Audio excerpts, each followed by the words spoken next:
नमस्कार, सिटी न्यूजच्या रात्री 10च्या बुलेटिनमध्ये प्रेक्षकांचं मनपूर्वक स्वागत। आज दिनांक 22 नोव्हेंबर 2025 वार शनिवार। बातमीपत्राची सुरुवात करू या सुविचारमालेने।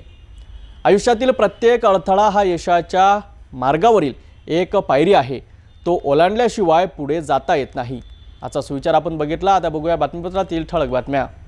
या हेडलाईन्सचे प्रायोजक आहेत बीटीपी यात्रा ग्रुप अमरावती।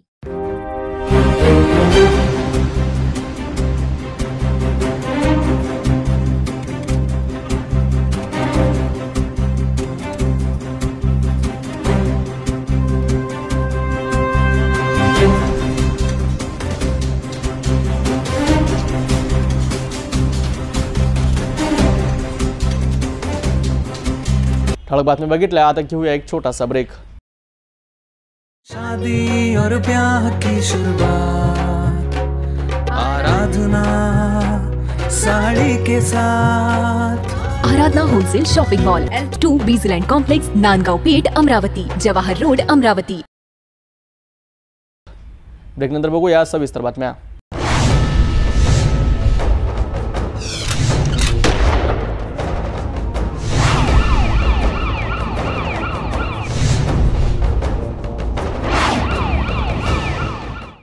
अमरावतीत अग्निशमन विभागातील त्रासाला कंटाळून आत्महत्या केलेल्या फायरमॅन राजेश मोहन प्रकरणाने चांगलाच ताप घेतला आहे। मृत्यूला 2 दिवस उलटूनही त्याचा मृतदेह अजूनही शवविच्छेदन गृहातच पडून आहे। नातेवाईकांचा ठाक ठिकाणी आक्रोश आणि न्यायाची मागणी अधिक तीव्र झाली आहे। कीटकनाशक घेऊन गेले तसं मी घेऊन मरणार। आरोपींना अटक झालीच पाहिजे, आरोपींना अटक झालीच पाहिजे, आरोपींना अटक झालीच पाहिजे। जोपर्यंत आम्हाला न्याय मिळत नाही तोपर्यंत इथून एक इंच सुद्धा हटणार। नातेवाईकांचा आरोप आहे की मनपा अग्निशमन विभागातील 2 अधिकाऱ्यांच्या मानसिक छळामुळेच राजेश मोहन यांनी जीवन संपविलं। यामुळे अॅट्रॉसिटी ऍक्ट नुसार गुन्हा दाखल करण्याची ते मागणी करीत आहेत। या दरम्यान तणाव वाढू नयेत म्हणून मनपा प्रशासनाने या प्रकरणात आरोपी असलेल्या 2ही अधिकाऱ्यांना निलंबित केले आहेत। तर काँग्रेस नेत्या आणि माजी मंत्री यशोमती ठाकूर यांनीही पुढाकार घेत मृतकाच्या कुटुंबियाची भेट घेऊन सर्वतोपरी न्याय मिळवून देण्याची ग्वाही दिली आहे। अमरावती महानगरपालिकेच्या अग्निशमन विभागातील कर्मचारी राजेश मोहन यांचा मृत्यू आता गंभीर वळण घेत आहे।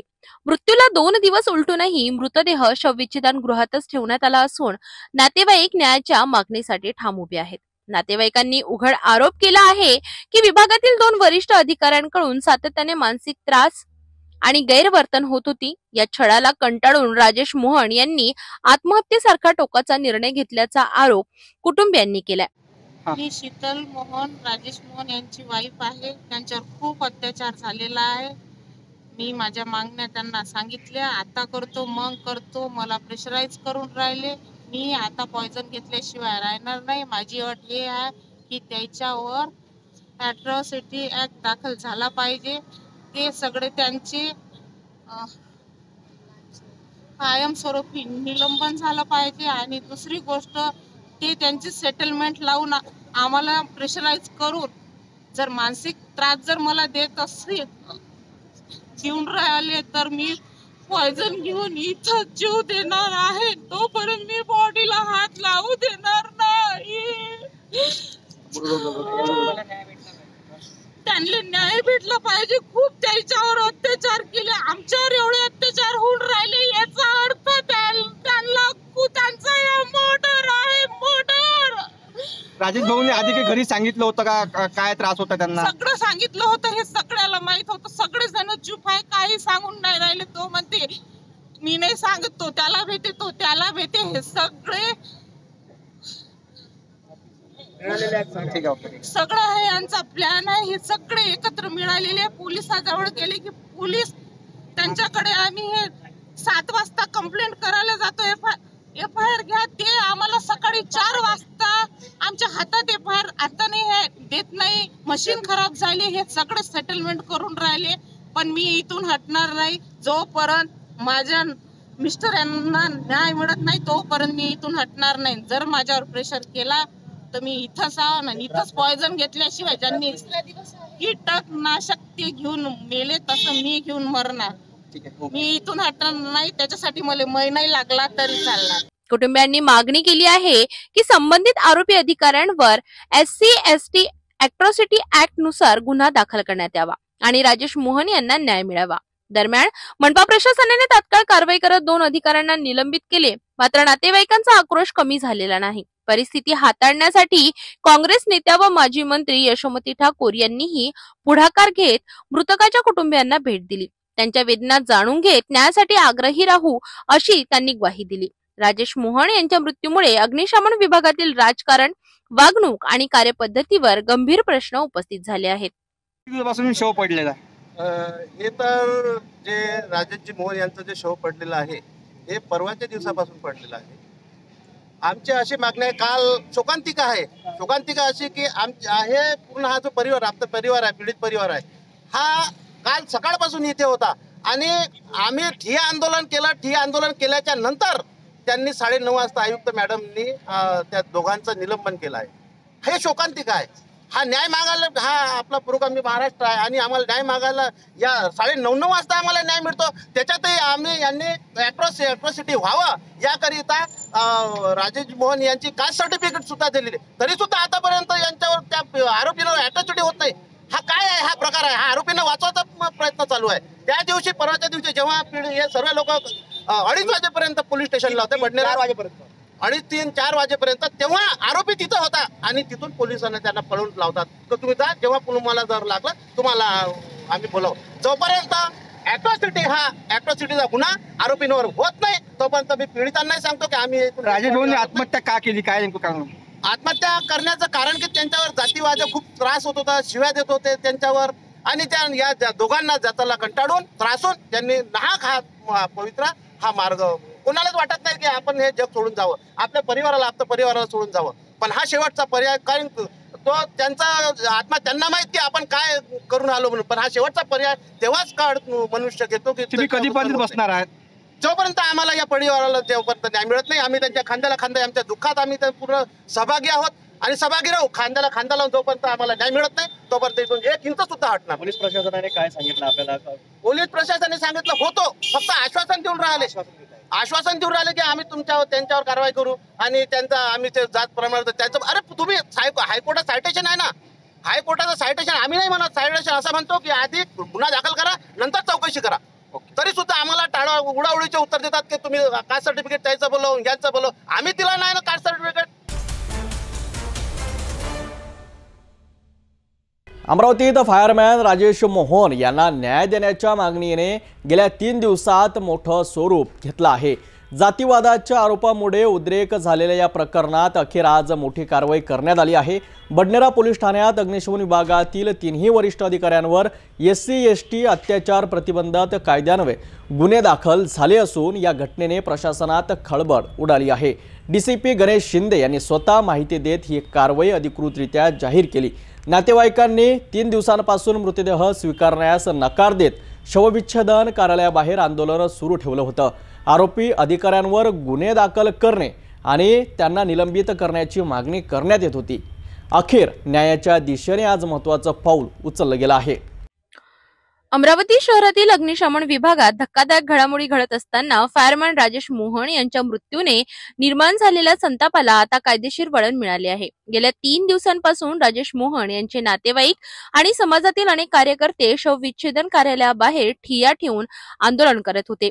मृतकावर जातीवादाचा मानसिक छळ झाल्याचा गंभीर आरोप नातेवाईकांनी केला होता। याच कारणांमुळे त्यांनी मृतदेह स्वीकारण्यास नकार दिला होता। नातेवाईकांची ठाम मागणी होती, आरोपी अधिकाऱ्यांवर SC/ST अत्याचार प्रतिबंधक कायद्यान्वये म्हणजेच अॅट्रॉसिटी गुन्हा दाखल करण्यात यावा। संबंधित अधिकाऱ्यांना तात्काळ निलंबित करण्यात यावे। या तणावाच्या पार्श्वभूमीवर अखेर पोलिसांनी मोठी कार्यवाही केली। DCP गणेश शिंदे यांनी दिलेल्या माहितीनुसार अग्निशमन विभागातील सहाय्यक अभियंता लक्ष्मण पावडे, अग्निशमन केंद्र प्रमुख संतोष केंद्रे आणि रामकृष्ण शिंदे यांच्या विरुद्ध बडनेरा पोलीस ठाण्यात SC/ST ऍक्ट 2015 अंतर्गत कलम 325 आणि 327 नुसार गुन्हा दाखल करण्यात आलाय। या घटनेनंतर मृतकाच्या कुटुंबियांनी न्याय मिळाल्याच्या दिशेने पाऊल उचलले गेले असल्याची प्रतिक्रिया दिली आहे। शहरातही या कारवाईमुळे मोठी चर्चा रंगली आहे। सदरचे जे मयत व्यक्ती आहेत ते SC कम्युनिटीला बिलॉंग करतात आणि त्यांच्या नातेवाईकांचं असं म्हणणं होतं की त्यांना जे समोरचे व्यक्ती आहेत ते नॉन SC/ST कम्युनिटीचे आहेत आणि त्यांनी त्यांच्या या गुन्ह्यामध्ये ॲट्रॉसिटीची कलमवाढ करावी. याबाबत आम्ही त्यांना सांगितलं की जे काही तुमचे डॉक्युमेंट्स आहेत ते आणि त्याचबरोबर तुमच्याकडे माहिती असलेले पुराव्याच्या गोष्टी या आम्हाला जबाबाने दिल्यास आम्ही योग्य ती कारवाई करू. याबाबत ॲट्रॉसिटीचे कलम पोलीस निरीक्षक बडनेरा यांच्या मार्फतीने योग्य ती कारवाई करून वाढ करण्यात येत आहे.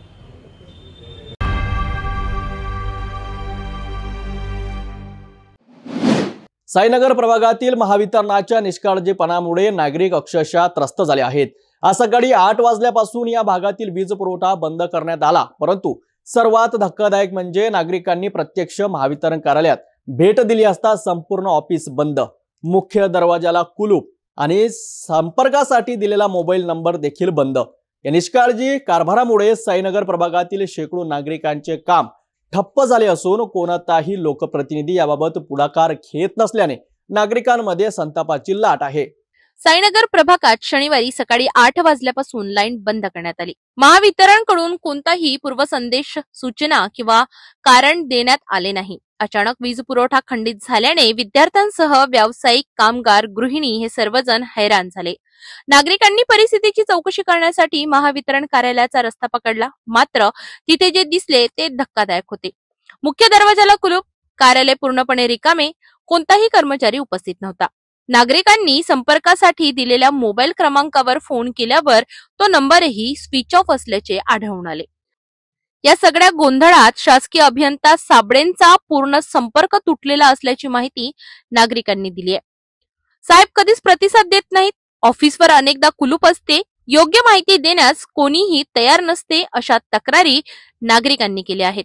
साईनगर प्रभागात गेल्या काही महिन्यांपासून महावितरणाच्या दुर्लक्षाचा पॅटर्न दिसत असल्याचे स्थानिक सांगतात. वीज पुरवठ्याच्या तक्रारी वेळेवर सोडवल्या जात नाहीत. लगातार बंद पडणाऱ्या लाईन्स, अनियमित वीज पुरवठा, रिकामे कार्यालय यामुळे नागरिक त्रस्त झाले आहेत.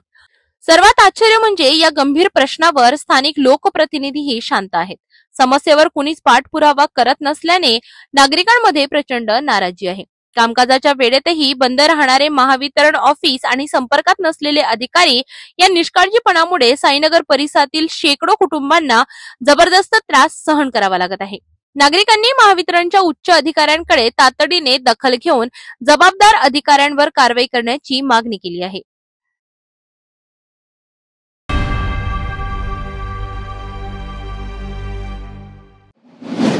तिवसा तालुक्यात बिबट्याची दहशत पुन्हा समोर आली आहे. रघुनाथपूर, बसनापूर आणि वाठोळा खुर्द परिसरातील शेतशिवारात गेल्या काही दिवसांपासून बिबट्याचा सतत वावर पाहायला मिळत आहे. ग्रामस्थ आणि शेतकऱ्यांच्या चिंतेत आणखी भर घालत शुक्रवारी सायंकाळी ट्रॅक्टर नांगरणीदरम्यान बिबट्याचे अचानक दर्शन झाल्याने एकच खळबळ उडाली आहे. तिवसा तालुक्यातील रघुनाथपूर, बनसारपूर, भाबोरा आणि वाठोळा खुर्द या गावांमध्ये गेल्या काही दिवसांपासून बिबट्याच्या हालचाली वाढल्या आहेत. त्यामुळे परिसरात भीतीचे वातावरण निर्माण झाले. शुक्रवारी खांडेकर यांच्या शेतात ट्रॅक्टरने नांगरणी सुरू असतानाच अचानक बिबट्या समोर आला. ट्रॅक्टर चालकाला काही अंतरावर उभा असलेला बिबटा स्पष्टपणे दिसत होता. काही क्षण तो चालकाकडे रोखून पाहत राहिला. हा व्हिडिओ सोशल मीडियावर व्हायरल झाल्यानंतर परिसरात अधिकच भीती पसरली. याच वेळी बनसारपूर परिसरात पोल्ट्री फार्म जवळ शेतकरी सागर मायकर आणि प्रदीप निवाड यांनाही बिबट्या समोरासमोर दिसला. जीवाची भीती ओळखून दोघेही शेतातील एका कोपऱ्यात लपून बसले. त्यांनी तातडीने मोबाईलद्वारे गावकऱ्यांना आणि वन विभागाला संदेश पाठविला. घटनेची माहिती मिळताच तिवसा वन अधिकारी DG जाभे आणि MD गवई यांनी तात्काळ घटनास्थळी धाव घेतली. त्यांनी स्थळाच्या परिस्थितीची व्यवस्थित पडताळणी करून शिताफीने बचाव कार्य सुरू केले. काही वेळाच्या प्रयत्नांनंतर भीतीने थरथर बसलेल्या सागर मायकर आणि प्रदीप निवाड यांना सुरक्षित बाहेर काढण्यात वन विभागाला यश आले. शनिवारी सकाळपासून उंबरखेड, देहनी, भाबोरा, वाठोळा खुर्द आणि रघुनाथपूर परिसरात वन विभागाच्या पथकाने प्रत्यक्ष पाहणी केली. ग्रामस्थांना घाबरू नका आणि सतर्क रहा असे आवाहन करण्यात आले.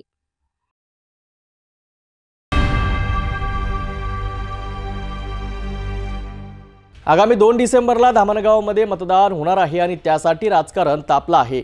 अध्यक्षपदासाठीची लढत अत्यंत चुरशीची झाली आहे. भारतीय जनता पक्षाने आमदार प्रताप अडसड यांच्या भगिनी अर्चना रोटे यांना निवडणुकीच्या रिंगणात उतरवले आहे. अक्का या नावाने परिचित असलेल्या अर्चना रोटे या काँग्रेसच्या उमेदवारासमोर आव्हान उभं करीत आहेत. सगळ्यात पहिले मी माझ्या सगळ्या कार्यकर्त्यांचे आणि पार्टीचे धन्यवाद देते की त्यांनी मला भारतीय जनता पार्टीची नगर परिषदची नगराध्यक्ष पदाची उमेदवारी देऊन लढवण्यास मैदानात उतरवलं. नगर परिषद मध्ये जवळपास 15 वर्षापासून भारतीय जनता पार्टीची सत्ता आहे आणि बऱ्यापैकी मूलभूत गरजा ज्या आपण म्हणू शकतो की रस्ते, नाल्या, पाणी या बऱ्यापैकी निघालेल्या आहेत.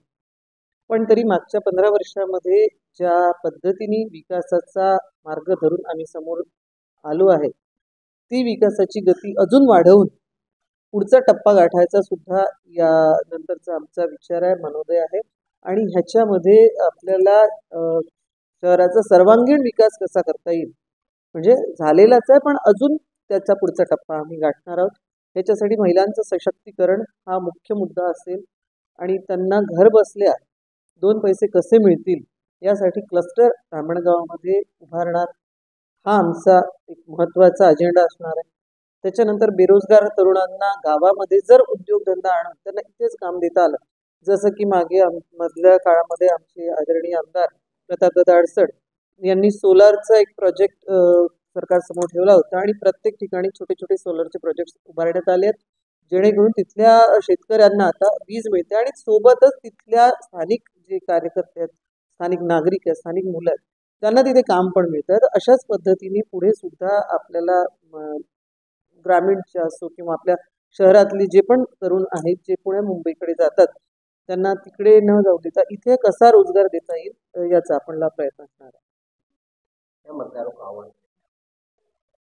माझं मतदारांना एकच आवाहन असेल की विकासाचा विचार करून आपल्या धामणगाव नगरीचा विकास आतापर्यंत कोणी केलेला आहे आणि यापुढे हा विकास करण्याची कोणाची मानसिकता आहे आणि ताकद आहे याचा विचार करून प्रत्येक मतदारांनी आपलं मत, अनमोल मत मला द्यावं आणि आमच्या संपूर्ण पॅनलला द्यावं आणि भारतीय जनता पार्टीला पुन्हा एकदा प्रचंड मतांनी निवडून देऊन भारतीय जनता पार्टीला आपला पुढचा विकासाचा मार्ग सगळ्या नागरिकांसाठी प्रशस्त करण्यासाठी आपण मदत करावी.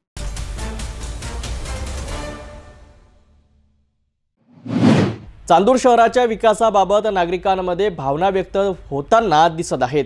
नगर परिषद ही केवळ ठेकेदारी आणि कमिशनखोरी करणाऱ्यांची जागा नसावी. सामाजिक कार्यातून पुढे आलेल्या पारदर्शक आणि दूरदृष्टी असलेल्या लोकांनी नगर परिषदेचे नेतृत्व करावे अशी जनतेची मागणी आहे. फक्त नाली साफसफाई, लाईट लावणे, रस्ता दुरुस्ती यावर चांदूरचा विकास होणार नाही तर यावेळी असेही नागरिकांनी म्हटले आहे. रेल्वे नगर परिषदचा अध्यक्ष हा तिथे ठेकेदारी करणारा किंवा ज्यांनी 30 वर्ष तिथे नोकरी केली किंवा ज्याचे कमिशनचे ठेकेदारीचे धंदे आहे असा तिथे नसावा. सामाजिक कार्यातून तिथे निवडून आणलेला व्यक्ती म्हणजे जेव्हा तो समाजाची आणि त्यामुळे जसे आपल्याला अपेक्षा आहे आपल्याला की नाली सफा करणे, लाईट लावणे एवढ्यावर आपल्या चांदूरचा विकास होणार नाही. ज्याच्यासाठी आपल्याला उच्च शैक्षणिक संस्था इथे घेऊन यावं लागेल, दुसऱ्याच्या द्वारा NOC त्यांना प्राप्त करून द्यावे लागेल. शाळेसोबत कॉलेज, खाजगी संस्था या सर्वांना संधी मिळाली पाहिजे. त्या नगर परिषदद्वारा संचालित किंवा कुणाला तिथे त्या नगराध्यक्षाने सहकार्य करून दंत महाविद्यालय, अभियांत्रिकी महाविद्यालय, D फॉर्म, B फॉर्म याच्यासारखे संस्था तिथे आणण्यात आल्या पाहिजे. हेच नगराध्यक्षाचं एक योग्य काम यासाठी राहील. जसं अतिक्रमणधारक आहे, सडक्यावर उभे आहे, त्यांच्यासाठी छोटे छोटे दुकान तिथे त्यांनी तयार केले पाहिजे, जेणेकरून नगर परिषदला त्याचा थोडाफार मिळकती मिळेल आणि त्याची नेहमीसाठी रोजगार त्याला उपलब्ध होईल. यासाठी चांगला आणि योग्य पैसे कमावणारा न ज्याचा जुना धंदा आहे कमिशन कमावणे, पैसा कमावणे, पैशातून सत्ता आणि सत्तेतून पैसा अशा लोकांना कृपया जनतेने निवडून देऊ नये हे मी एक चांदूर रेल्वेचा नागरिक म्हणून आपल्या सर्व जनतेला विनंती करतो.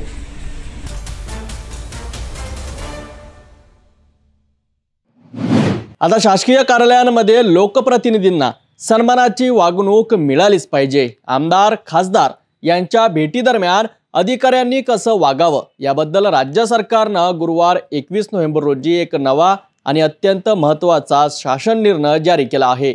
या GR मध्ये नेमकं कोणते नियम आहेत, लोकप्रतिनिधींचा अनादर केल्यास काय कारवाई होणार, पाहूया. उभे राहून अभिवादन बंधनकारक.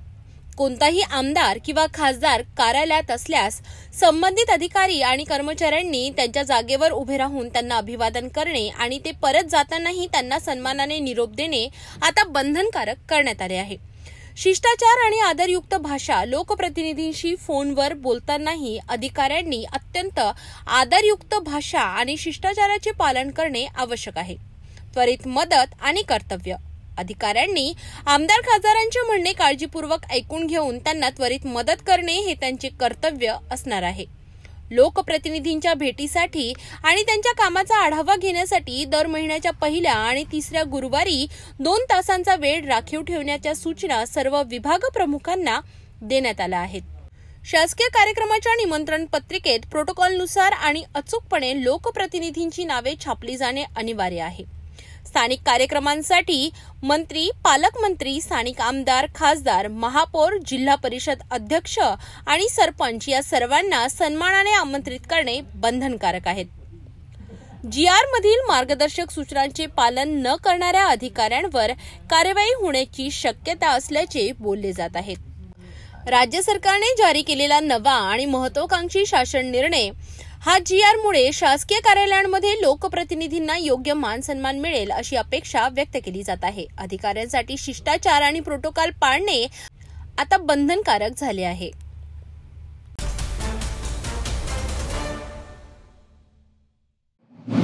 विदर्भाचे नंदनवन म्हणून ओळखल्या जाणाऱ्या चिखलदऱ्यात पर्यटनाला नवी दिशा देणारा भव्य स्कायवॉक आता अंतिम टप्प्यात पोहोचला आहे. आशियातील तिसरा सर्वात मोठा मानला जाणाऱ्या या स्कायवॉकच्या बांधकामाची प्रत्यक्ष पाहणी आज बडनेरा विधानसभा क्षेत्राचे आमदार रवी राणा यांनी केली. मुख्यमंत्री देवेंद्र फडणवीस यांचे विशेष सहकार्य आणि माजी खासदार नवनीत राणा यांनी केंद्रीय स्तरावर केलेल्या पाठपुराव्यामुळे या प्रकल्पाला मोठी गती मिळाली असून पुढील 4 महिन्यात हा स्कायवॉक पर्यटकांसाठी खुला होणार आहे. अत्याधुनिक तंत्रज्ञान, सुरक्षित बांधकाम आणि भव्य दरीने नेत्रदीपक दृश्य असा अनोखा अनुभव देणारा हा स्कायवॉक केवळ पर्यटन वाढवणच नाही तर चिखलदऱ्यातील तरुणांसाठी रोजगारांच्या संधीही निर्माण करणार आहे. अमरावती जिल्ह्यातील चिखलदरा हे विदर्भातील सर्वात लोकप्रिय पर्यटन स्थळ. निसर्गरम्य दऱ्या, घाटमार्ग आणि हिरव्या जंगलांमध्ये उभारला जात असलेल्या आशियातील 3ऱ्या क्रमांकाचा भव्य स्कायवॉक आता पूर्णत्वाकडे वेगाने वाटचाल करीत आहेत. आमदार रवी राणा यांनी प्रत्यक्ष स्थळी जाऊन या प्रकल्पाची पाहणी केली. अधिकाऱ्यांकडून कामाच्या प्रगतीचा सविस्तर आढावा घेताना त्यांनी प्रकल्पाचे वेगाने सुरू असलेले काम पाहून समाधान व्यक्त केले. राज्याचे मुख्यमंत्री देवेंद्र फडणवीस यांचे विशेष सहकारी आणि माजी खासदार नवनीत राणा यांनी केंद्रीय स्तरावर केलेल्या प्रयत्नांमुळे या प्रकल्पाला गती मिळाली आहे. अत्याधुनिक तंत्रज्ञानाचा वापर करून बांधला जाणारा हा स्कायवॉक पुढील 4 महिन्यात पर्यटकांसाठी खुला करण्यात येणार आहे. हा स्कायवॉक चिखलदराच्या खोल दरीचे अप्रतिम नेत्रदीपक आणि अनोखे दर्शन घडवणार आहे. पर्यटकांसाठी हा सुरक्षित, रोमांचक आणि अविस्मरणीय अनुभव देणारा असेल असा विश्वास आमदार रवी राणा यांनी यावेळी व्यक्त केलाय. एशियामधलं 3rd लार्जेस्ट स्कायवॉक जे महाराष्ट्राचे मुख्यमंत्री देवेंद्र फडणवीस साहेबांनी ही मोठी एक विदर्भामध्ये चिखलदराला जे मोठा फंड देऊन एक मोठी टुरिझमच्या माध्यमातून जी उपलब्धी दिली आहे त्याच्या अनेक NOC सेंट्रल गव्हर्नमेंटच्या, राज्याच्या त्या ठिकाणी पाठपुरावा करून आज पुन्हा जोमात काम चालू आहे. या ठिकाणी आमचे राजूभाऊ सोमवंशी ज्यांनी सुद्धा मोठ्या प्रमाणात पाठपुरावा केला आणि आल्हादजी कलोती यांनी सातत्यानं CM साहेबांशी संपर्क करून या कामाला जे पुढे आणलं आणि अमरावती जिल्ह्याच्या माजी खासदार नवनीत राणा यांनी सुद्धा केंद्र लेव्हलवर फॉरेस्टच्या अनेक परमिशन मिळवून दिल्या. राज्य लेव्हलच्या परमिशनसाठी मी पाठपुरावा केला आणि आज अत्यंत गतीने, चांगल्या फास्ट गतीने या ठिकाणी स्कायवॉकचं काम चालू आहे आणि येणाऱ्या 4 महिन्यामध्ये हे जनतेसाठी सुरू होईल.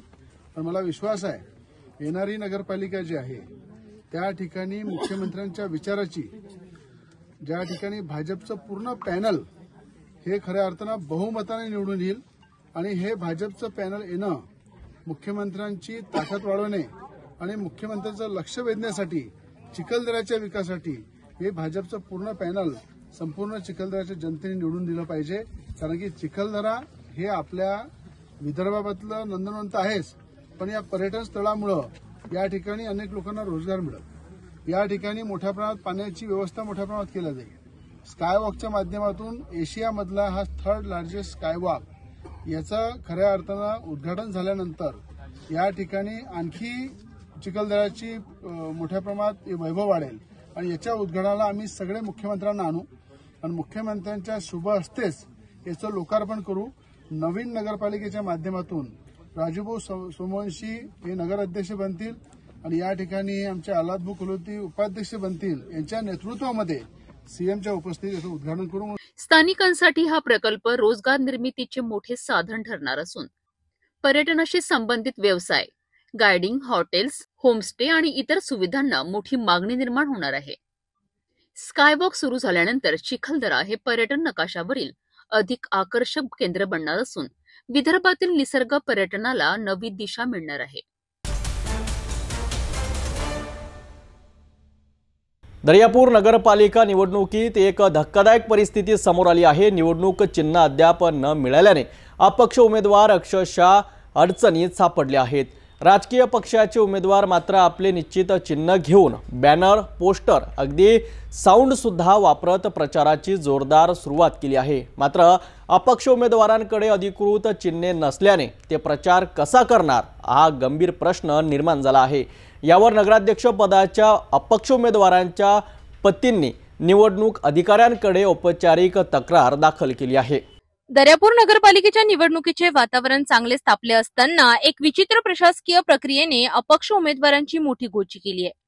निवडणूक आयोगाने अधिकृतपणे जाहीर केले आहे की अपक्ष उमेदवारांना मतदान चिन्हाचे वाटप 26 नोव्हेंबर रोजी करण्यात येणार आहे. मात्र याच दरम्यान शहरात राजकीय पक्षांचे उमेदवार आपापल्या अधिकृत चिन्हासह पोस्टर, फ्लेक्स, बॅनर्स आणि साऊंड सिस्टीमद्वारे प्रचाराचा धडाका लावत आहेत. त्यामुळे अपक्ष उमेदवार मागे पडत असल्याची हाक अनेकांकडून उमटत आहे.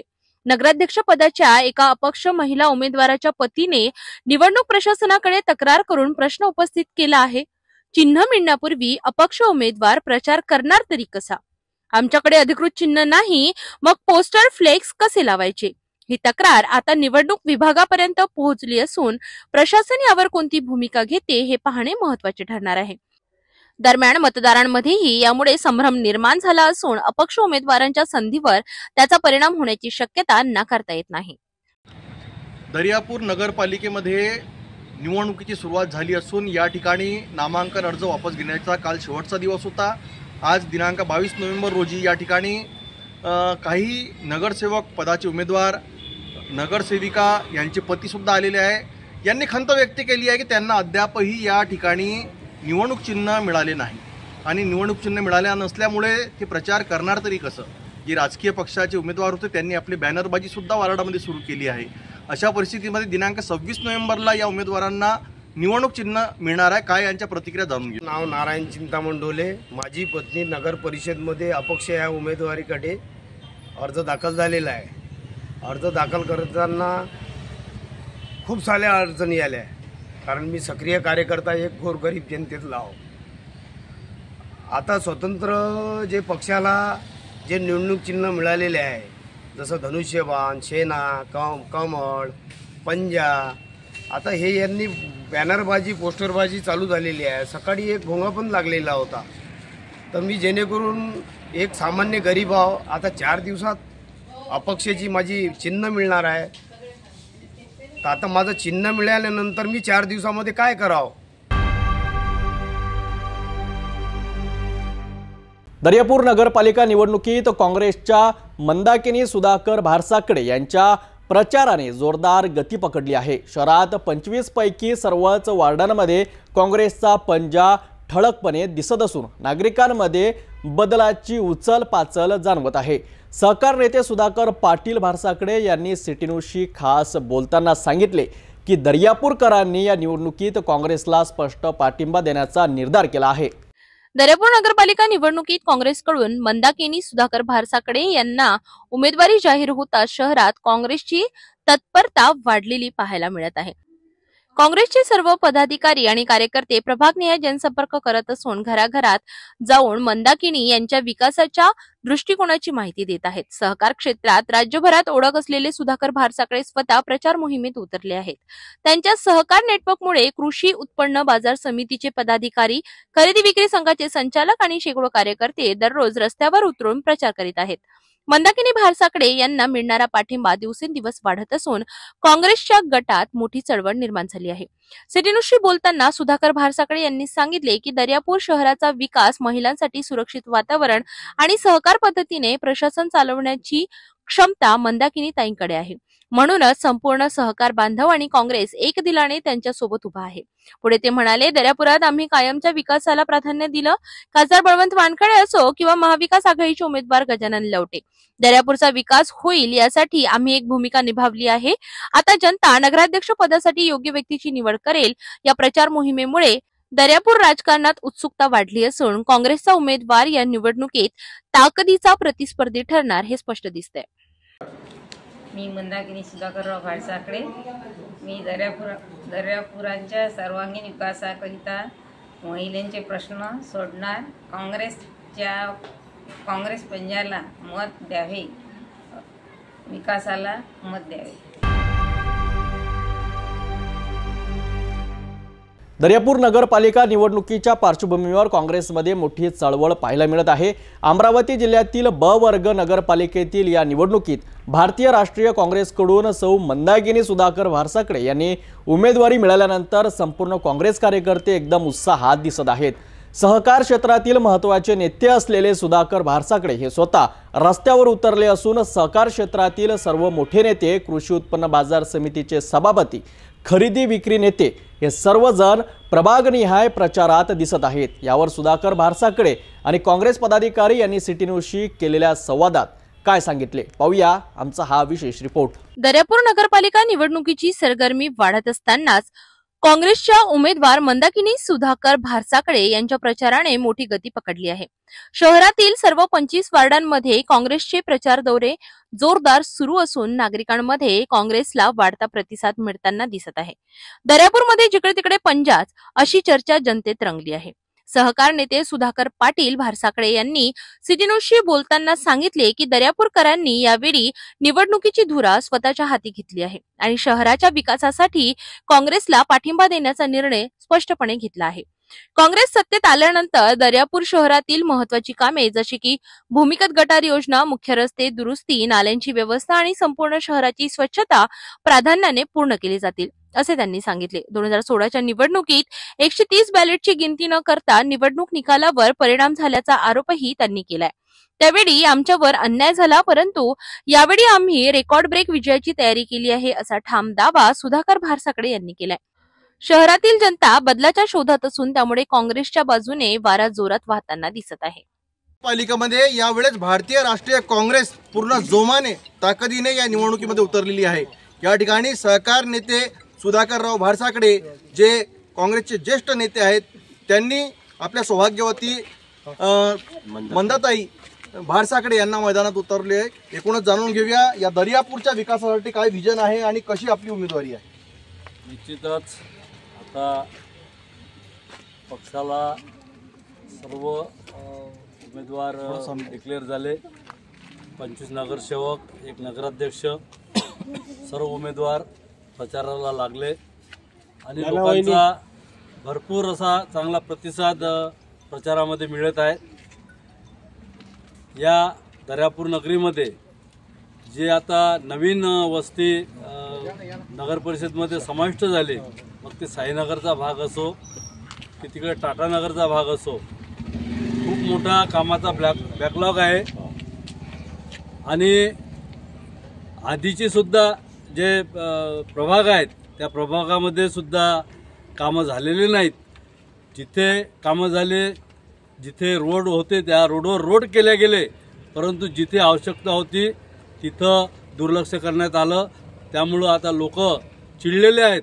लोक काँग्रेसवर आता विश्वास ठेवून काँग्रेसच्या सोबत राहून आम्हाला सर्वच्या सर्व उमेदवार विजय करतील एवढी खात्री आहे. काय वाटते की या पंचवार्षिकमध्ये दर्यापूर नगरपालिकेमध्ये ज्या प्रकारे भ्रष्टाचाराचे मुद्दे होते, ज्या प्रकारे इथे विरोधी पक्ष लढला, ज्या प्रकारे भूमिगत गटर योजना होती, रस्ते जे आहेत ते रखडलेले आहेत, कित्येक कामं जे आहेत ते निष्कृष्ट दर्जाचे झाले असं वाटते. आता विहार गटार योजनेचा सतत जेव्हा जेव्हा निवडणुका येतात तेव्हा तेव्हा तो विषय चर्चेला येतो. निवडणुका संपल्या की तो विषय बाजूला सरतो आणि राहिला विकासाचा मुद्द्यासाठी जो कोणी नगराध्यक्ष तिथं विराजमान होईल त्याची मोठी कसरत होणार आहे. कारण की हा मागासलेला भाग आहे. मागासलेल्या भागासाठी निधी मुंबईमधून खेचून आणणं हा महत्त्वाचा भाग आहे. आपल्याला असं वाटतं की या दर्यापूर नगरपालिकेच्या विकासासाठी आपल्याला खासदार बळवंतभाऊ वानखडे यांची साथ मिळेल. निश्चितच बळवंतरावची साथ आम्हाला आहे. ते खासदार आहेत. दिल्लीतून सुद्धा त्यांच्याकडून आम्हाला निधी मिळेल आणि इथले आमदार जरी दुसऱ्या पक्षाचे असले तरी महाविकास आघाडीमध्ये त्यांना आम्ही निवडून दिलं. काँग्रेसच्या मतावर ते निवडून आले, त्याच्यामुळं ते आम्हाला सहकार्य करतील निश्चितच. शेवटचा प्रश्न, ज्या प्रकारे मागच्या निवडणुकीमध्ये फक्त काही 64-65 मताने आपला पराभव झाला होता, परंतु आता जे समर्थक आहे ते मोठ्या जोमाने आणि विशेष म्हणजे अल्पसंख्याक मुस्लिम समाज सुद्धा मोठ्या जोमाने ताकदीने भिडला आहे. नाही, मागच्या वेळेला आम्ही हारलेलो नाही. आमचे 130 मतं जे पोस्टल बॅलेट होते ते काउंटच केले गेले नाहीत. ते बाजूला ठेवले त्या मुद्दामून त्या अधिकाऱ्यांनी.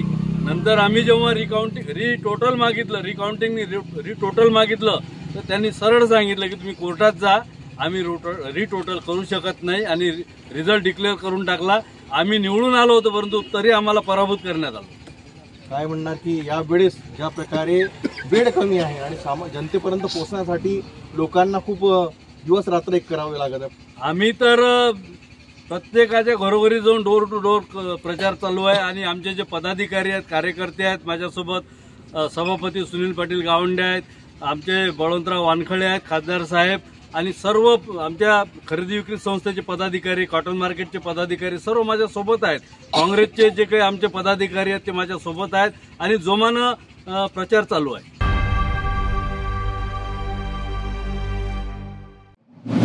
वाशिम नगर परिषदेच्या नगराध्यक्ष पदाच्या रेसमध्ये आज मोठी राजकीय उलटपालट पाहायला मिळाली आहे.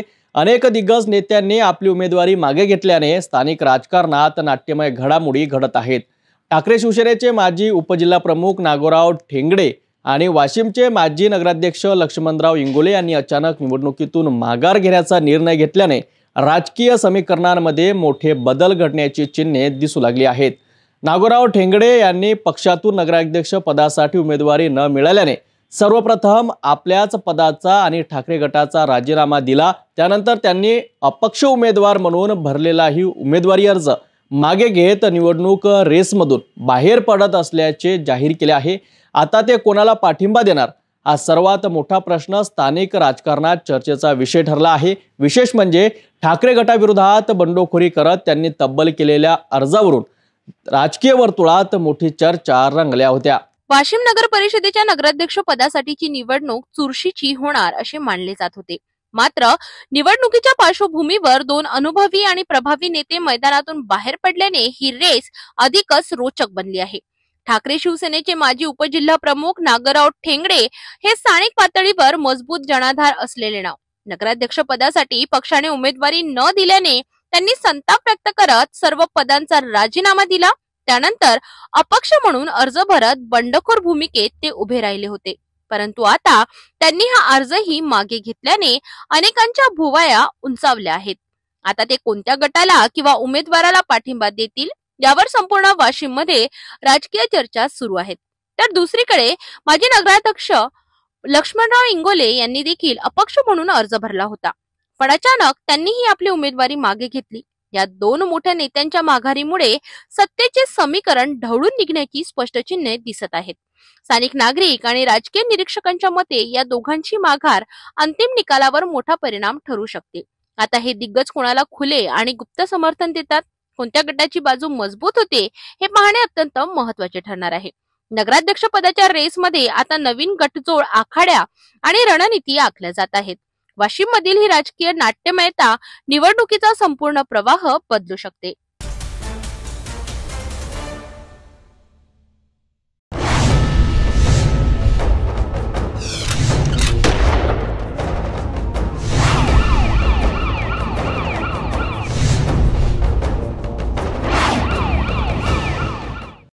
माहूर तालुक्यातील पाचुंदा शिवारात 2 महिलांची हत्या करून सोन्याचे व चांदीचे दागिने लुटणाऱ्या आरोपींना पोलिसांनी अवघ्या 12 तासात जेरबंद केले। स्थानिक गुन्हे शाखेच्या धडाकेबाज कारवाईमुळे या दुहेरी हत्याकांडाचा पर्दाफाश झाला असून महत्त्वाचे म्हणजे आरोपी आदिलाबाद, यवतमाळ आणि किनवटपर्यंत पसरलेल्या भागांमध्ये पळून जाण्याच्या तयारीत होते, पण पथकाने शोध मोहीम राबवून त्यांना ताब्यात घेतले। 20 नोव्हेंबर रोजी पाचोंदा शिवारात कापूस वेचणीला गेलेल्या 2 महिला अतंकलाबाई अशोक अडागडे वय 55 वर्ष तर 50 वर्षीय अनुसयाबाई साहेबराव अडागडे यांचा अज्ञात व्यक्तींनी गळा दाबून खून केलाय। हत्या केल्यानंतर आरोपींनी त्यांच्या अंगावरील सोन्याचे व चांदीचे दागिने काढून लुटलेत आणि घटनास्थळावरून पळ काढला।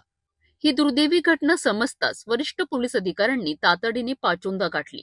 पोलीस अधीक्षक अविनाश कुमार यांनी गुन्ह्याची गंभीरता लक्षात घेऊन स्थानिक गुन्हे शाखेच्या 4 विशेष पथकांना आदिलाबाद, यवतमाळ, माहूर व किनवट येथे आरोपीच्या शोधासाठी रवाना केलेत। संशयितांचे स्केच पुण्यातील तज्ज्ञांकडून व्हिडिओ कॉलद्वारे तयार करण्यात आले आणि तपासाला वेग आला। यानंतर 21 नोव्हेंबर रोजी सहाय्यक पोलीस निरीक्षक रवी वाहुडे यांना गोपनीय माहिती मिळाली। मुख्य संशयित दत्ता सुरेल लिंगलवार वय 38 वर्ष राहणार आर्णी, यवतमाळ येथील असून तो करंजी परिसरातील नातेवाईकांच्या शेतात लपल्याची माहिती मिळाली। पथकाने सापळा रचून दत्ता लिंगलवारला ताब्यात घेतले।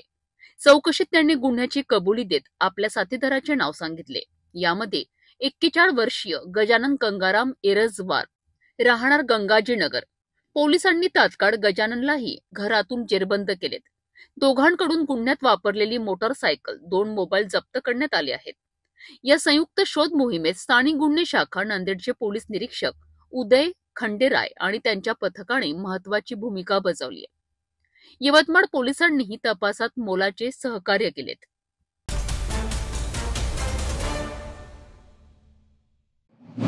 अमरावतीत पर्यावरण संवर्धन आणि धार्मिक परंपरेचा समतोल राखणाऱ्या एका अनोख्या उपक्रमाची भव्य सांगता आज छत्री तलाव परिसरात झाली। अमरावती महानगरपालिकेने मागील 3 वर्षांपासून सातत्याने राबविलेल्या पर्यावरणपूरक मूर्ती व धार्मिक फोटो संकलन उपक्रमाला नागरिकांसह विविध सामाजिक संस्थांचा मोठा प्रतिसाद मिळाला। आज उपक्रमात संकलित 542 लक्ष्मी मूर्तीचे विधिवत पर्यावरणपूरक विसर्जन करण्यात आले। अमरावती महानगरपालिकेच्या पर्यावरणपूरक उपक्रमाला यंदाही मोठा उत्स्फूर्त प्रतिसाद मिळाला। शहरातील 5ही झोनमधून जमा झालेल्या 542 लक्ष्मी मूर्तींचे छत्री तलाव परिसरात शास्त्रोक्त विधीनंतर पर्यावरणपूरक विसर्जन करण्यात आले। धार्मिक साहित्याची सन्मानपूर्वक विल्हेवाट, जलस्रोताचे संरक्षण आणि पर्यावरण संवर्धन या तिन्हीचा उत्कृष्ट समन्वय साधणारा उपक्रम अमरावती मनपाचा यशस्वी प्रयोग ठरला आहे। अतिरिक्त आयुक्त शिल्पा नाईक यांनी सांगितले की अमरावतीकरांनी ज्या पर्यावरण जाणीवेने सहभाग नोंदविला तो राज्यासाठी आदर्श आहे। माजी महापौर प्रमोद पांडे आणि त्यांचा MS27 ATS ग्रुप मागील 3 वर्षांपासून या उपक्रमात अग्रभागी राहिला आहे। रस्त्याकडील, नाल्यातील अथवा दुर्लक्षित मूर्ती व फोटो जमा करून त्यांची योग्य विल्हेवाट लावण्यात त्यांनी महत्वाची भूमिका बजावली आहे। मनपा सहाय्यक आयुक्त नितीन बोबडे यांनी धार्मिक साहित्याचा सन्मान राखून त्यांची वैज्ञानिक पद्धतीने विल्हेवाट लावण्याचे महत्त्व अधोरेखित केले। यंग मार्वेल टीम, विविध सामाजिक संस्था, स्वयंसेवक आणि विद्यार्थी यांनी संकलन, वर्गीकरण, मार्गदर्शन आणि जनजागृतीच्या जबाबदाऱ्या पार पाडल्या। मनपाच्या ज्येष्ठ स्वास्थ्य निरीक्षक आणि सफाई कर्मचारी यांनी घराघरातून केलेले संकलन, नोंदणी, वाहतूक आणि संपूर्ण व्यवस्थापन अत्यंत काटेकोरपणे पार पडले। मनपा प्रशासनाने हा उपक्रम वर्षभर सातत्याने राबविण्याचा मानस केला आहे। शहरात कायमस्वरूपी संकलन केंद्रे स्थापन करण्याचे काम सुरू करण्यात आले। धार्मिक परंपरेचा सन्मान राखत पर्यावरणाचे संरक्षण करण्याचा दुहेरी संदेश देणारा हा उपक्रम आज राज्यातील इतर शहरांसाठी आदर्श मॉडेल ठरत आहे। अमरावती महानगरपालिकेच्या वतीने स्वच्छ भारत अभियान योजनेअंतर्गत हरित दिवाळीचा सुंदर शेवट या उपक्रमाअंतर्गत महालक्ष्मी मूर्तींचं विसर्जन आज इथे शास्त्रोक्त पद्धतीने पर्यावरणपूरकरित्या करण्यात आलेलं आहे। त्यासाठी महानगरपालिकेचे सर्व सहाय्यक आयुक्त, महिला बचत गट आणि NGO, विविध NGO त्यांनी आज इथे सहभाग नोंदवला आणि हा कार्यक्रम सर्वांनी यशस्वी केलेला आहे। महानगरपालिकेने एक पाऊल इथे उचललेलं आहे, स्वच्छ अमरावती आणि पर्यावरणपूरक अमरावती। त्यासाठी इथे नागरिकांनी जे सहकार्य केलेलं आहे त्याबद्दल मी त्यांचा आभार मानते आणि इथून पुढे देखील नागरिकांनी अशाच उपक्रमांना प्रतिसाद द्यावा असं आवाहन करते. धन्यवाद.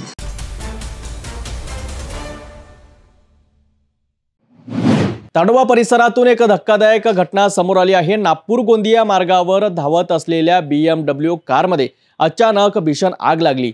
गाडीमधून अचानक उठलेला धूर, त्यानंतर पेटलेली ज्वाला आणि काही सेकंदात लाखोंची कार भस्मसात झाली. सुदैवाने कारमधील सर्वजण थोडक्यात बचावले. पहाटे 4 वाजताच्या सुमारास ताडोबाच्या जवळ नागपूर गोंदिया राज्य महामार्गावर एक BMW 320D कारमध्ये अचानक धूर निघू लागला. MS03BW 6939 क्रमांकाची ही कार वेगात धावत असताना ड्रायव्हरच्या लक्षात आले की बोनटमधून धूर बाहेर पडत आहे. क्षणाचाही विलंब न करता चालकाने कार रस्त्याच्या कडेला लावली आणि तात्काळ कंट्रोल रूमला फोन करून माहिती दिली. मात्र ड्रायव्हरने वाहन थांबवल्यापासून काही सेकंदातच कारमधून ज्वाळा भडकल्या आणि BMW धो जळू लागली. स्थानिकांनीही धावत जाऊन मदत करण्याचा प्रयत्न केला, परंतु आग इतकी भीषण होती की कार काही मिनिटातच पूर्णतः जळून खाक झाली. सुदैवाने कारमध्ये उपस्थित सर्वजण वेळेवर बाहेर पडल्याने मोठी जीवितहानीचा धोका टळला.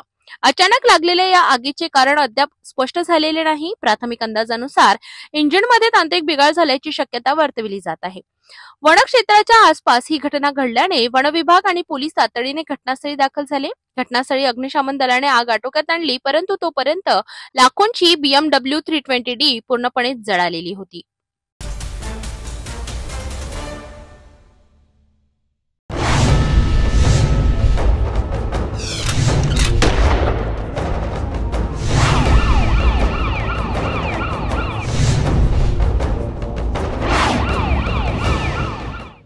नागपूर जबलपूर राष्ट्रीय महामार्गावर शनिवारी सकाळी घडलेल्या भीषण अपघाताने संपूर्ण परिसर हादरला आहे. शेतात कामाला जाणाऱ्या 2 महिलांना भरधाव क्रेटा कारने मागून चिरडलं आणि त्यांचा जागीच मृत्यू झाला. अपघातानंतर संतप्त नागरिकांनी महामार्ग अडवून तीव्र आंदोलन केले. शनिवारी सकाळी नागपूर जबलपूर राष्ट्रीय महामार्ग क्रमांक 44 वर क्रांती शिवाराजवळ भीषण अपघात झालाय. MS05 FG 7776 या क्रमांकाची क्रेटा कार प्रचंड वेगाने नागपूरकडून पुढे जात होती.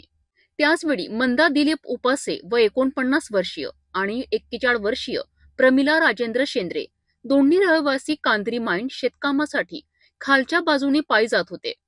अचानक आलेल्या भरधाव कारने महिलांना जोरदार धडक दिली. धडक इतकी जबरदस्त होती की दोन्ही महिला हवेत उडाल्या आणि जागीच मृत्यू झाला. या अपघातानंतर घाबरलेल्या कार चालकाने वाहन खुमारी टोल प्लाझा परिसरात सोडून दिले आणि पसार झाला. मात्र पोलिसांनी तात्काळ कारवाई करत आरोपी चालकाला अटक केली आहे आणि या भीषण घटनेनंतर परिसरात नागरिक संतप्त झालेत. नागरिकांनी महामार्गावरील एका बाजूचा मार्ग अडवून तीव्र आंदोलन केलेत. जवळपास 1.5 तास वाहतूक पूर्णपणे ठप्प झाली. काही आंदोलकांनी टोल प्लाझामध्ये उभी असलेली अपघातग्रस्त कार पेटवण्याचा प्रयत्न केला, परंतु काही जागरूक नागरिकांनी वेळेतच आग विझवून परिस्थिती नियंत्रणात आणली. नागरिकांनी या अपघाताला परिसरातील पेट्रोल पंप व्यवस्थापनालाही जबाबदार धरत पोलिसांनी टोल व्यवस्थापनाला जागेवरच पाचारण केलेत. उपविभागीय पोलीस अधिकारी, स्थानिक पोलीस निरीक्षक आणि नागरिकांशी चर्चा करून परिस्थितीही शांत केली. नागरिकांनी महामार्गावरील स्ट्रीट लाईट लावण्याची तातडीने व्यवस्था, सर्व्हिस रोडचे काम त्वरित सुरू करणे, वादग्रस्त पेट्रोल पंप मालकावर कारवाई, रस्त्यावर अनधिकृतपणे तोडलेले डिवायडर पुनर्स्थापित करणे अशा मुख्य मागण्या केल्या आहेत. दोन्ही मृतदेह उपजिल्हा रुग्णालय रामटेक येथे उत्तरीय तपासणीकरिता पाठविण्यात आले आहे. रामटेक पोलीस याबाबत पुढील तपास करीत आहेत. सुमारे 10:30च्या दरम्यान कांद्री वस्ती येथे शेतीमध्ये 2 मजदूर बाया कामाला जात असताना त्यांना एका कारवाल्याने पेट्रोल पंपवर जोरदार धडक दिली आणि त्या महिलांच्या जागीच मृत्यू झाला. त्यानंतर समस्त गावकरी मिळून कांद्रीवाशांनी चक्काजाम करून पोलिसांना घटनास्थळी बोलवले आणि हायवेवाल्याला बोलवून आमच्या मागण्या लिहून घेतल्या. त्यामध्ये आम्ही गावकरी समस्त ग्रामवाशांनी हायवेवर स्ट्रीट लाईट लावणे, हिवरा बेंडेच्या डिवायडर बंद करणे, सर्व्हिस रोड तयार करणे ह्या सगळ्या मागण्या लिहून घेतल्या आणि कांद्री वस्ती लगत असलेला पेट्रोल पंप ज्यामुळे जास्तीत जास्त ॲक्सिडेंट होण्याची शक्यता आहे त्या पेट्रोल पंपवाल्याविरुद्ध कारवाई करून त्याचे डिवायडर तोडण्याचे आदेश दिले. औसा नगर परिषदेच्या निवडणुकीत प्रभाग क्रमांक 7 मध्ये भाजप शिवसेना युतीचा प्रभाव वाढताना दिसत आहे। डॉक्टर ज्योती महादेव बनसोडे यांच्या नेतृत्वाखाली युतीच्या शिल्पा संतोष कुलकर्णी चिकुर्डेकर व पियुष गोपाळ मंत्रे यांना मतदारांचा मोठा प्रमाणात प्रतिसाद मिळत असून त्यांचे परडे दिवसेंदिवस जड होत चालले आहे। यापूर्वी प्रभाग क्रमांक 2 मधून नगर परिषदेत प्रतिनिधित्व केलेल्या शिल्पा कुलकर्णी चिकुर्डेकर यांनी विकास कामे आणि लोकसहभागात दाखवलेल्या प्रामाणिकतेचा फायदा यावेळीच्या प्रचारात स्पष्टपणे जाणवत आहे। औसा नगर परिषद निवडणुकीची रंगत दिवसेंदिवस वाढत आहे। विशेषतः प्रभाग क्रमांक 7 मधील राजकीय वातावरणात भाजप शिवसेना युतीला मिळणारा उत्स्फूर्त प्रतिसाद लक्ष वेधून घेत आहे। डॉक्टर ज्योती महादेव बनसोडे यांच्या नगराध्यक्ष पदाच्या उमेदवारीमुळे संपूर्ण औसा तालुक्यात आक्रमक प्रचाराला वेग आला असून त्यांचा थेट परिणाम प्रभाग क्रमांक 7च्या उमेदवारांवर दिसतोय। युतीच्या शिल्पा संतोष कुलकर्णी चिकुर्डेकर आणि पियुष गोपाळ म्हेत्रे यांचा प्रचार मोहिमेला मिळणारा प्रतिसाद खऱ्या अर्थाने युतीच्या वर्चस्वाची नांदी ठरत आहे। शिल्पा कुलकर्णी चिकुर्डेकर यांनी यापूर्वी प्रभाग क्रमांक 2 मधून नगर परिषदेत प्रतिनिधित्व करीत असताना नागरिकांच्या समस्या सोडविण्यासाठी केलेल्या उपक्रमांची आजही चर्चा आहे। नागरिकांच्या मूलभूत सुविधा, पाणी पुरवठा, स्वच्छता, प्रकाश योजना, रस्ते विकास या क्षेत्रात त्यांनी केलेल्या कामांमुळे मतदारांचा विश्वास अधिक बळकट झाल्याचे स्पष्ट दिसते। पारदर्शक कारभार, तत्पर सेवा आणि विकासाचा वेग ही त्यांची भूमिका मतदारांना आकर्षित करीत असून या विश्वासामुळे प्रचारात अक्षरशः नारळ फोडून सुरुवात करणाऱ्या युतीच्या उमेदवारांना नागरिकांकडून मोठा पाठिंबा मिळत आहे। दरम्यान घराघरातील संवाद, महिलांचा उत्स्फूर्त सहभाग, तरुणांचा पहिला पसंतीचा नेता म्हणून दिसणारा कल या सर्वांमुळे शिल्पा कुलकर्णी चिकुर्डेकर आणि पियुष म्हेत्रे यांची स्थिती दिवसेंदिवस अधिक मजबूत होत चालली आहे। युतीच्या कार्यकर्त्यांची एकजूट, सक्रिय संपर्क मोहिमा आणि स्थानिक नेतृत्वाची बांधिलकी या सर्वांचा एकत्र परिणाम म्हणून प्रभाग क्रमांक 7 मध्ये भाजप शिवसेना युतीचे पारडे जड झाल्याचे राजकीय वर्तुळात दिसून आले आहे। नमस्कार, मी शिल्पा संतोष कुलकर्णी चिकुर्डेकर, प्रभाग क्रमांक 7 ची भाजपा शिवसेना युतीची उमेदवार असून मी माननीय आमदार अभिमन्यू पवार साहेबांमुळे दुसऱ्यांदा उमेदवारी मिळाली आहे। यापूर्वी मी प्रभाग क्रमांक 2 ची नगरसेविका होती, तरी सर्वांनी मला माननीय आमदार अभिमन्यू पवार यांचे हात बळकट करण्यासाठी प्रचंड बहुमताने विजयी करावे। येणाऱ्या 2 तारखेला कमळाच्या चिन्हासमोरील बटन दाबून प्रचंड बहुमताने विजयी करावे हे आवाहन प्रभाग 7च्या जनतेची सेवा करण्याची संधी द्यावी ही नम्र विनंती। लातूर जिल्ह्यातील औसा येथे उपमुख्यमंत्री अजित पवार यांनी विरोधकांवर जोरदार टीका करत विकास हा आपला मुख्य अजेंडा असल्याचे स्पष्ट केले। आरोप प्रत्यारोपांना आपण कधीही महत्त्व देत नसल्याचे सांगतानाच त्यांनी केंद्र आणि राज्य सरकारच्या माध्यमातून विकास कामे गतीने करण्यावर भर दिला। देशभरातील निवडणुकात सर्वांना बोलण्याचा अधिकार आहे, त्यांची आठवण करून देत त्यांनी बिहारच्या उदाहरणाचा उल्लेखही केला।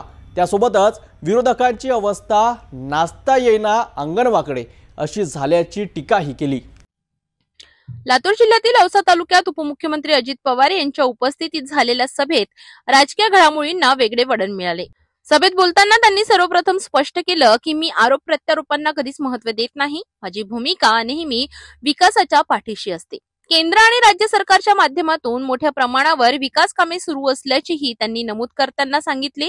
विरोधक काहीही बोलत, पण त्यामुळे आमच्या कामावर परिणाम होत नाही। ते म्हणाले, देशभर निवडणुका सुरू असताना प्रत्येकालाच बोलण्याचा अधिकार असतो। बिहारमध्ये तर तेजस्वी यादव यांनी निवडून आल्यानंतर प्रत्येक घरात नोकरी देऊ असे मोठमोठे आश्वासन दिले होते, पण आश्वासन देणं आणि ते पूर्ण करणं यात फार मोठा फरक असतो असे टोमणे यावेळी अजित पवार यांनी लावले। त्यानंतर विरोधकांची अवस्था नाचता येईना अंगण वाकडे असल्याची टीका करत त्यांनी म्हटलं की बारामतीत बिनविरोध 8 जण निवडून आले, पण आम्ही कुणालाही दमदाटी केली नाही। अनेक वर्षांनंतर निवडणुका होत असल्यामुळे तिकीट मागणाऱ्यांची संख्या मोठ्या प्रमाणात वाढली आहे, त्यामुळे काही ठिकाणी युतीने एकत्र लढता आलं नाही, पण राज्यात आपण एकत्रच आहोत आणि निवडणुकीनंतर सगळं स्पष्ट होईल असे अजित पवार यांनी सांगितलं। मी माझी भूमिका मांडतो, विरोधकांनी काय त्याच्यावर टीका करावी तो त्यांचा अधिकार आहे, तो संविधानाने दिलेला आहे, लोकशाहीमध्ये आहे, त्याच्यामध्ये आम्हाला त्याच्याबद्दल काय मी जे काही आहे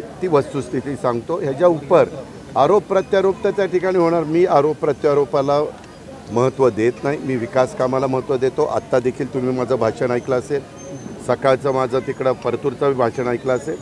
आम्हाला विकास करायचा आहे, आम्हाला त्या भागातले प्रश्न सोडवायचे आणि केंद्राचा निधी असेल, राज्याचा निधी असेल, त्या शहराच्यामध्ये जे काही मूलभूत गरजा असतील त्या पूर्णत्वाला न्यायच्या आणि त्या नेत असताना सर्वांना बरोबर घेऊन जायचं आहे. विकास हेच आमचा अजेंडा आहे, विकास हे आमचं ध्येय. मतदारांना धमकावलं असं त्यांचं म्हणणं आलेलं आहे दानवेंचं. कशाबद्दल धमकावलं? मत देण्यासाठी. कशाला धमकावलं? अहो आता सगळेजण तुम्ही बघताय ना देश पातळीवरच्या निवडणुका, प्रत्येकजण सांगतात आमचं सरकार आलं. तर त्या बिहारमध्ये तर तुम्हाला आठवत असेल तेजस्वीने तर सांगितलेलं होतं की आमचं सरकार येऊ द्या, प्रत्येकाच्या घरामध्ये एक एक सरकारी नोकरी देतो म्हणले होते ना. म्हणले होते का नव्हते? प्रत्येकाला बोलण्याचा अधिकार आहे ना. कुणाचं म्हणण्याला महत्त्व द्यायचं आणि कुणाच्या म्हणण्यावर विश्वास ठेवायचा ही जनता ठरवत असते. जनता शेवटी जनता जनार्दन सर्वस्व आहे, ती त्या ठिकाणी मतदान करत असते. बिनविरोध जे आलेले आहे ते भाजपला सेटलमेंट करून पैशाची देवाणघेवाण करून बिनविरोध आलेले असं एक म्हणणं आहे. मी आपल्याला सांगतो, आपल्या एक मराठीमध्ये म्हण आहे, नाचता येईना अंगण वाकडं. त्याच्यामध्ये बिनविरोध आलेले आहेत याचा अर्थ तिथं समोरच्या बाजूने कुणी फॉर्म भरले नसतील असं कुणी दाखवावं की कुठं दमदाटी झाली, फॉर्म भरून दिला नाही, असं नाही आहे. त्याच्यामध्ये आता लोकांच्या समोर काय सांगायचं, अरे तुम्हाला उमेदवार देखील समोर देता येत नाही, ते बिनविरोध. आता काल माझ्या बारामतीत 8 जागा राष्ट्रवादीच्या बिनविरोध आल्या, म्हणजे काय आम्ही तिथं दमदाटी केली?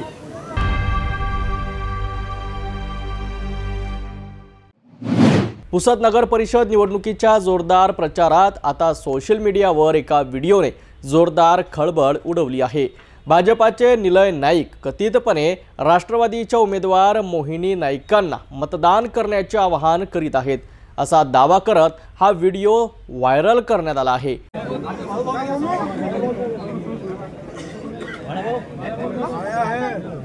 वोट करना नहीं तो नदीम को कर देगा, मेरी लड़की को छोड़ देगा. आया है वोट करना नहीं तो नदीम को कर देगा, मेरी लड़की को छोड़ देगा. या व्हिडिओमुळे राजकीय चर्चांना उधाण आले असताना भाजप नेते आणि माजी आमदार निलय नाईक यांनी माध्यमांसमोर प्रतिक्रिया दिली. त्यांनी स्पष्ट केलं की हा व्हिडिओ दिशाभूल करणारा असून मतदारांना चुकीचा संदेश देण्यासाठी जाणून-बुजून बनावट ऑडिओ जोडून तो प्रसारित करण्यात आला अशी प्रतिक्रिया त्यांनी व्यक्त केली आहे.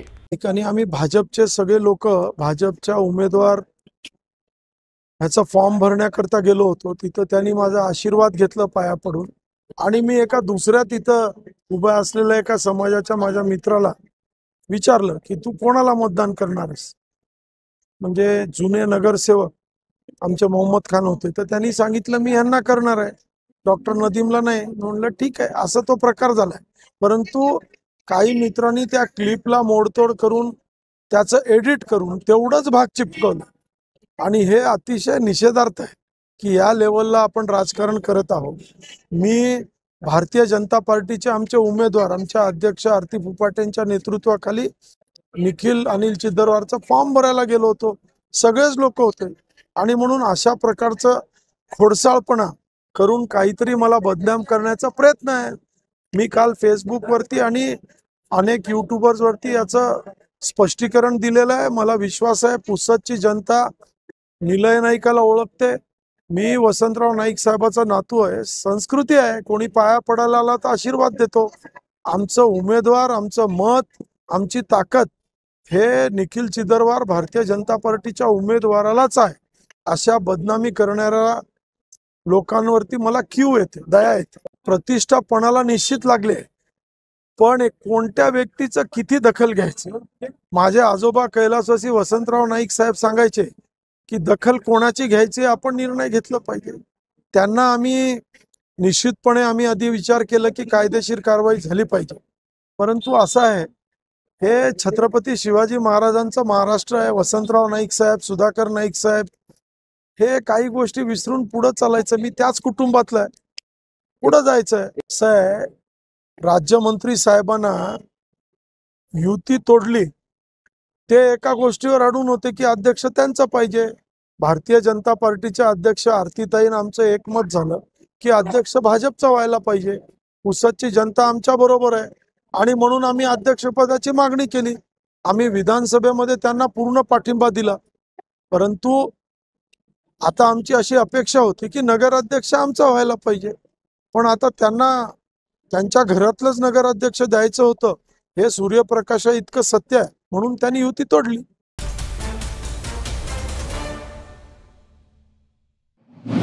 वाशिम जिल्ह्यातील नगर परिषद व नगरपंचायत निवडणुकींमध्ये मोठी घडामोड झाली आहे. उमेदवारी अर्ज मागे घेण्याच्या शेवटच्या दिवशी दिवसभर उमेदवारांची निवडणूक कार्यालयात मोठी गर्दी पाहायला मिळाली. कारंजा, वाशिम, रिसोड, मंगरुळपीर आणि मालेगाव या 5 ठिकाणी नगराध्यक्ष आणि नगरसेवक पदासाठी मोठ्या प्रमाणावर अर्ज मागे घेण्यात आले आहेत. मिळालेल्या माहितीनुसार नगराध्यक्ष पदाच्या 5 जागांसाठी दाखल झालेल्या 54 अर्जांपैकी तब्बल 25 उमेदवारांनी आपली उमेदवारी मागे घेतली असून आता निवडणुकींच्या रिंगणात 29 उमेदवार उतरले आहेत. तर नगरसेवकाच्या 124 जागांसाठी तब्बल 670 अर्जांपैकी 120 उमेदवारांनी माघार घेतल्याने आता एकूण 550 उमेदवार रिंगणात कायम आहेत. वाशिम जिल्ह्यातील स्थानिक स्वराज्य संस्थांच्या निवडणुकीत उमेदवारी मागे घेण्याच्या अंतिम दिवशी निवडणूक विभागात दिवसभर गजबजाट पाहायला मिळाला. 5 ठिकाणच्या निवडणुकांसाठी यावर्षी उमेदवारांची मोठी संख्या पाहायला मिळत होती. कारंजा, वाशिम, रिसोड, मंगरुळपीर नगर परिषद तसेच मालेगाव नगरपंचायत या ठिकाणी एकूण 5 नगराध्यक्ष पदे आणि 124 नगरसेवक पदे रिक्त आहेत.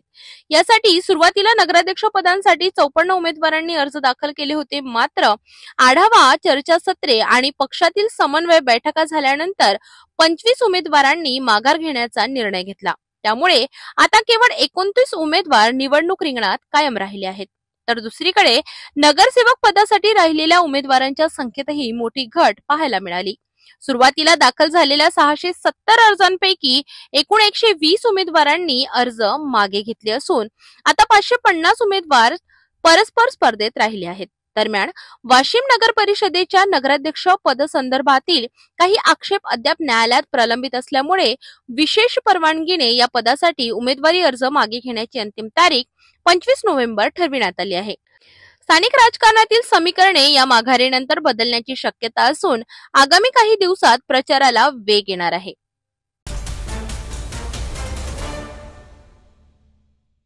जाता पुन्हा एकदा आजच्या ठळक बातम्या. या हेडलाईन्सचे प्रायोजक आहेत बीटीपी यात्रा ग्रुप, अमरावती.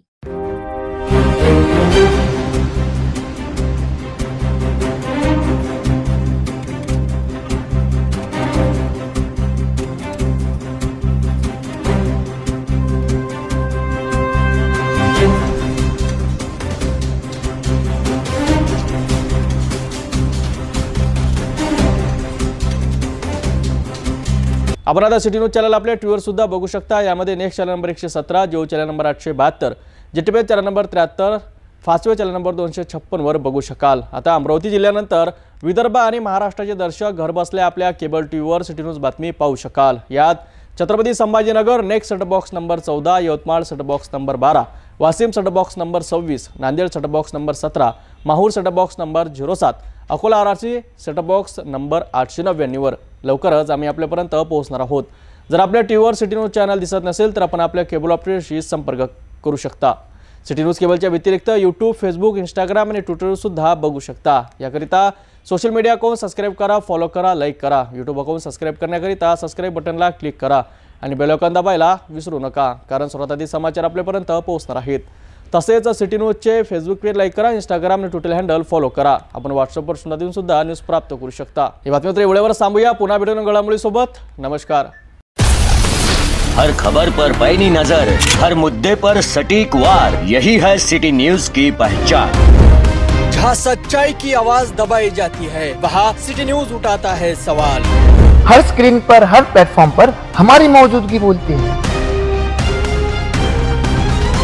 सिटी न्यूज हमेशा सच के साथ. अस्वीकरण. सिटी न्यूज चॅनलवर राजकीय, सामाजिक, धार्मिक कार्यकर्ते, प्रशासकीय अधिकारी, कर्मचारी किंवा कोणत्याही व्यक्तीने व्यक्त केलेले विचार अथवा माहिती ही त्यांची वैयक्तिक मते आहेत. त्या मतांशी सिटी न्यूज चॅनलची सहमती असणे आवश्यक नाही.